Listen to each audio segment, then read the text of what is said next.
hours. Texting her. This was before 5 o'clock. Blowing her phone up, calling her, texting her. And then we start doing it the whole day. And then she come back with a text. She didn't even have enough damn decency to call me on the phone.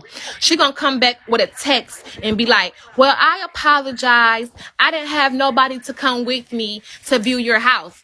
But you can call the police any other time, like you did every time. Yeah, it is emotional abuse, and I'm not gonna take you because I don't have the mental capacity to deal with this woman without calling her all types of fat bitches and hoes. So before I start going ghetto on her, I just say I don't remove you from me because you have not been doing your job. You've been inconsistent with all your stories. And yeah, you know what I'm saying? You even sat around and said that you was going to do something when it involved Cooper, and you didn't even do that. And legally, that's against your goddamn policy to place a child, take the child out of a house and find placement for a child when you don't fucking him. When you have not went over there and looked up all of his information and went over there to see about his house once I told you that the house was nasty.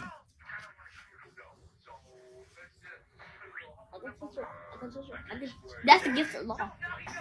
So that's the number thing, and he said that in court under oath that you did not. First, he asked the lawyer. The lawyer said no, she did not come and go see the house. Then he asked Cooper. She asked Cooper, and he said no, she never did. She never came to see my house. That's against your fucking policy. So that's I could prove to the court that this woman got a personal vendetta against me because she's not even fucking doing her job. So she the one that's actually fucking up. She's the one that's messing up. So I'm telling them I refuse to go to any other team meeting dealing with this woman because you could tell me over the fucking phone. I'm done dealing with her. It's getting emotional. It's getting stressful. I'm already under my psych meds. I cannot deal with extra stuff dealing with this lady because I don't want to get disrespectful, although I feel like she disrespected me. See, I know my law. I know how to deal with the system because at the end of the day, I have my rights too. And this lady have been doing everything out her code of conduct. So I call her now a new supervisor. So her other supervisor that was on my case, Miss Wood, she not all of a sudden she ain't on the case no more. No raspberries. Now it's another worker. No raspberries. Hello? I don't give a damn Senate. I can say whatever I want to say on the fucking internet involving my case. This is my case. What's wrong? No raspberries. Yes, I can. I'm not under no oath.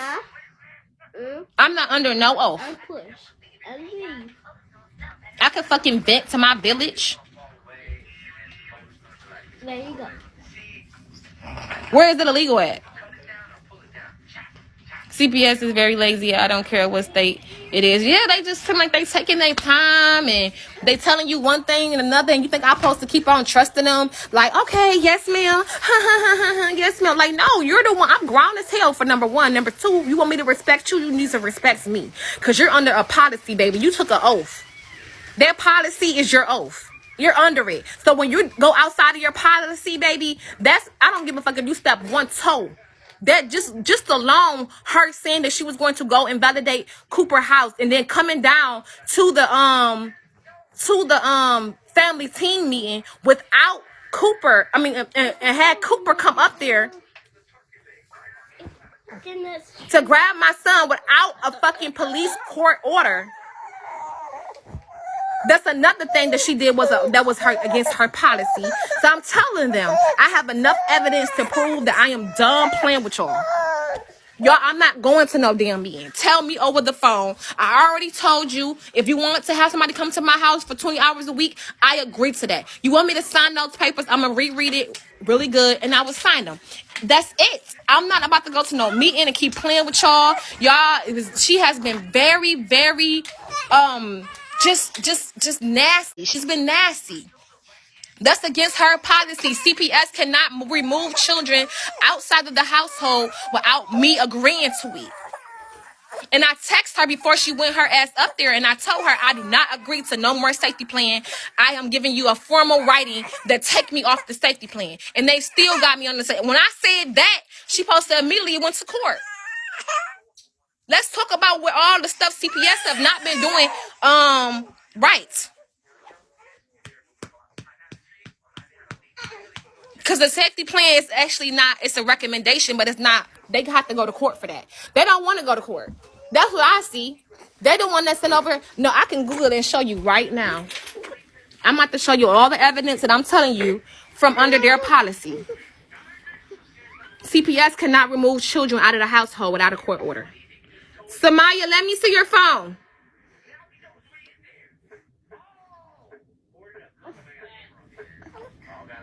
Yeah, I'm in Michigan. I'm giving you Michigan law.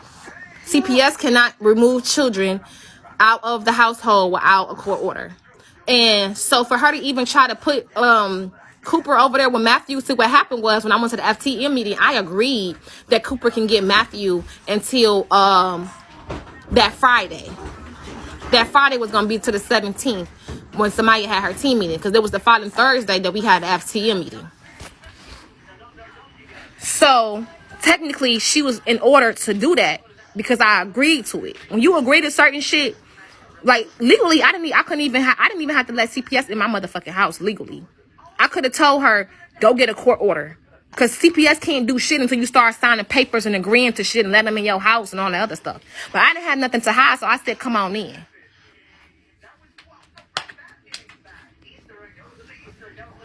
So y'all don't even know y'all goddamn law. Okay, we're going to start from there. Do you have to let Michigan law? Do you like to have to let... So I'm going to show y'all all my evidence of where I've been getting all my facts from. Since y'all saying that I've been lying, I got time today. Michigan CPS law. Do you have to let CPS in your house?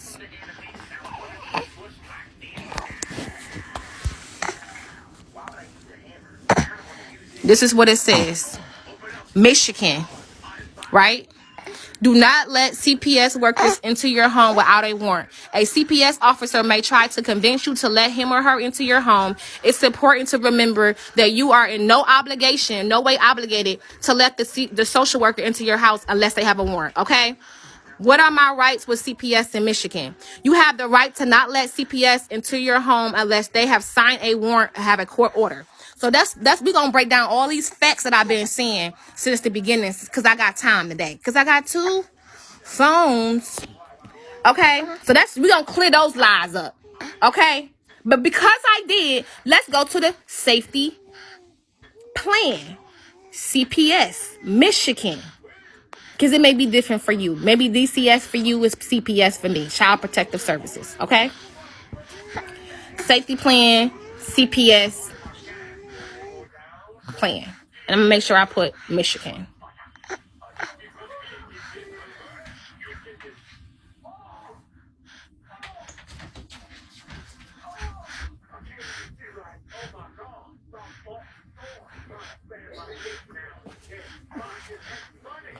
I got her friends calling.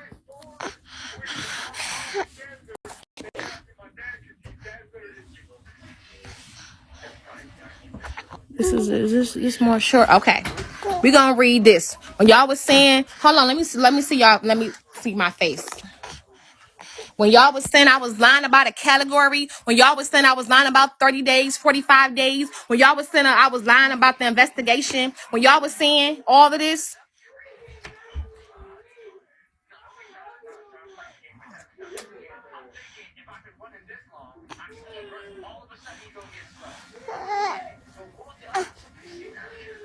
what was he crying for?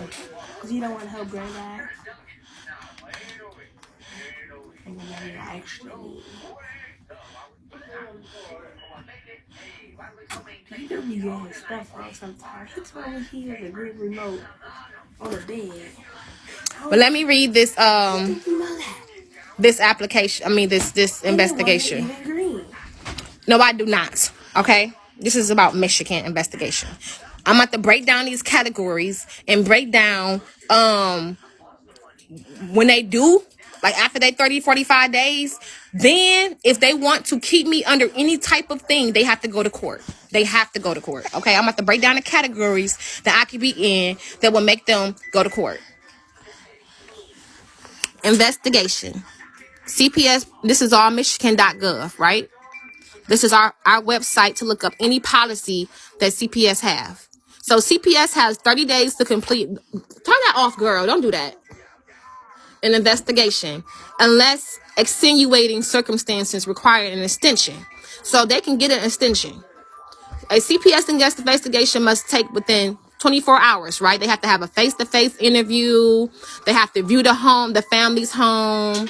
They have to review any necessary documents such as medical history, criminal history, school reports. All that checked out good for me. They have to assess the child's safety.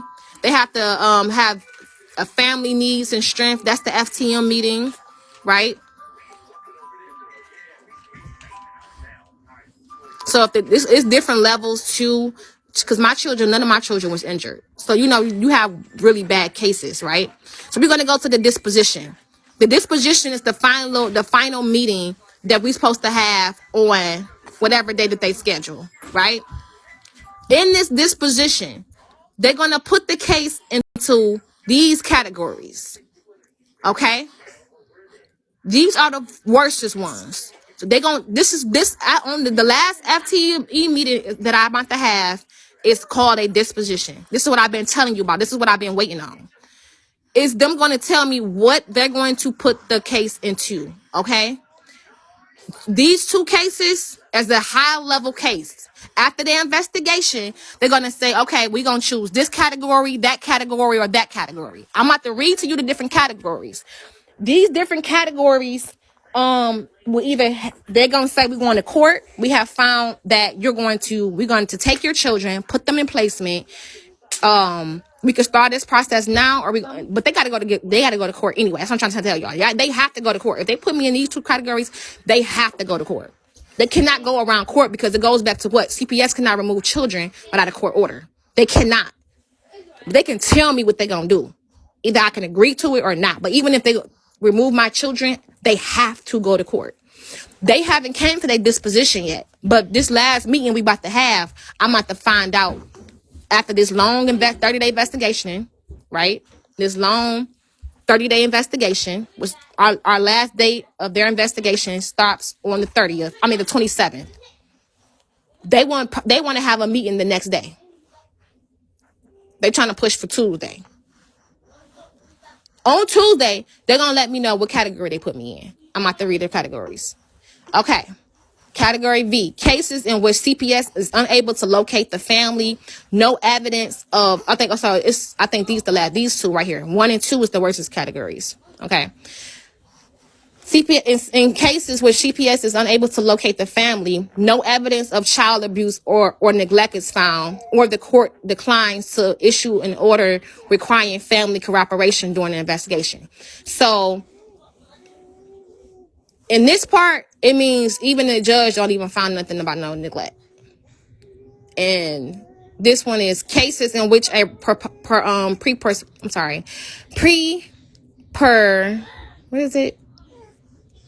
I can never get this word. Preponderance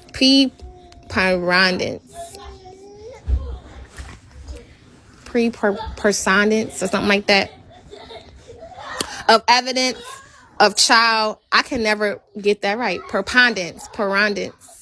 If I'm getting it right. Preponderance.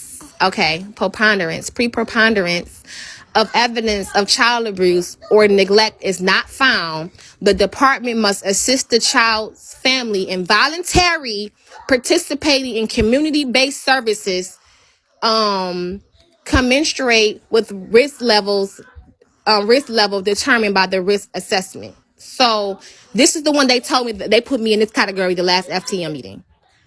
I was in this category. They told me that they was going to put some services in my home last time we talked, okay? Remember I told y'all that when we had an FTM meeting with them, they said that they was going to see about my heat and then have somebody come in 20 hours a week to basically help me. So that's what this is about. They put me in that category. All right. this other category. Can you grab her for a second, babe?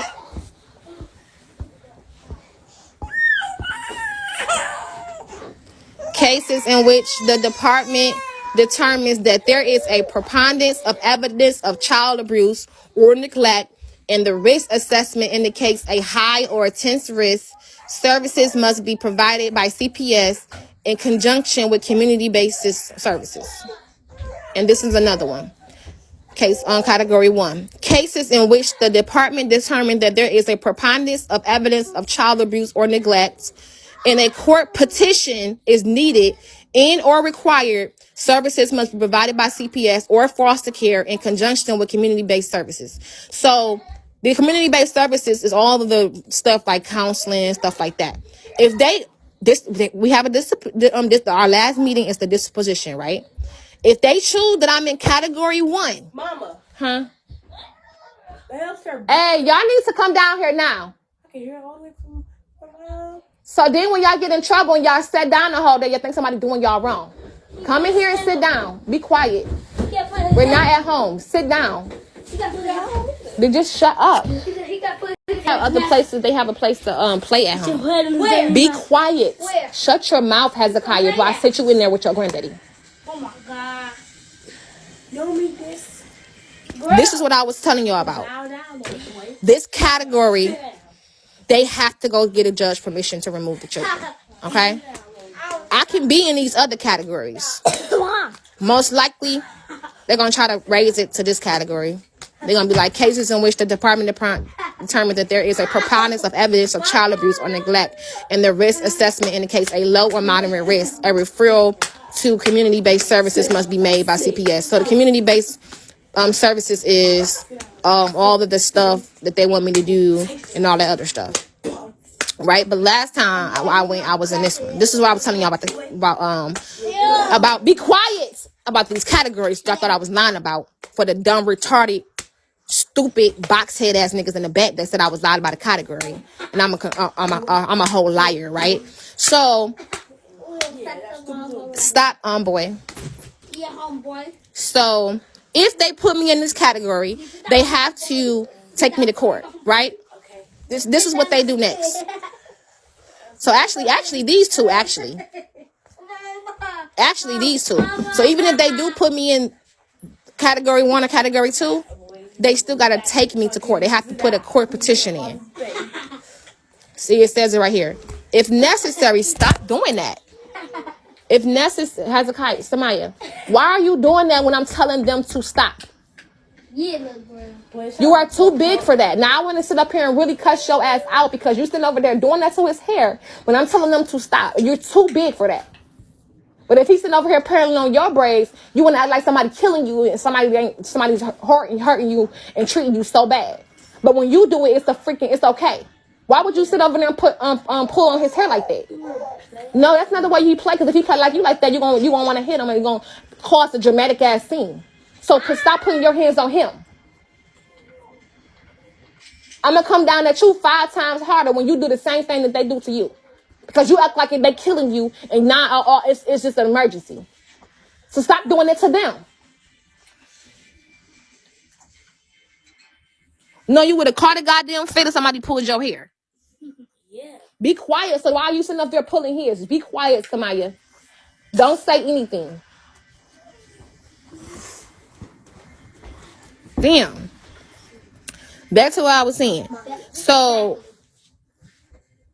if they put me into these categories, they have to do what? This is the next step. I'm telling you they steps. I know they steps. That's why they mad, because I'm pulling I'm trying to say, why is y'all sitting over here playing? I know y'all steps. So we gonna do it and get it over with already.